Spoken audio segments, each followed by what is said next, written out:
Yili balandroq, probegi kamroq avtomat korobka Cobalt so'raganlar uchun navbatdagi Cobalt avtomobilimiz to'g'ridan-to'g'ri egalaridan birinchi qo'l 2022-yil ishlab chiqarilgan 4-paysa avtomat korobka, bosib o'tgan masofasi probegi 42 ming kilometr.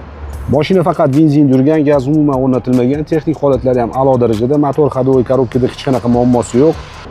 Salon qismiga keladigan bo'lsak, juda ham akkuratli salon, matviy holatda, plastmassalar qirilib ketmagan, laminatsiyalar qilib qo'yilgan, yaxshi qo'l poligi bor.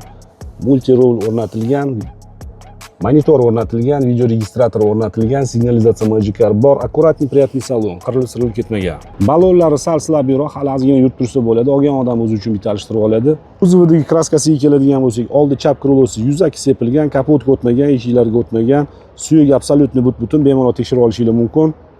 Narxiga keladigan bo'lsak, narxi 10.200 dollar, mashina faqat naqd pulga sotiladi. Telefon raqamlarini video opisiyaniyasida va video kommentariyasida qoldiramiz. Qiziqqan aloqaga chiqinglar, kelinglar, ko'ringlar, baraka qilib olib ketinglar. Manzil Toshkent shahar.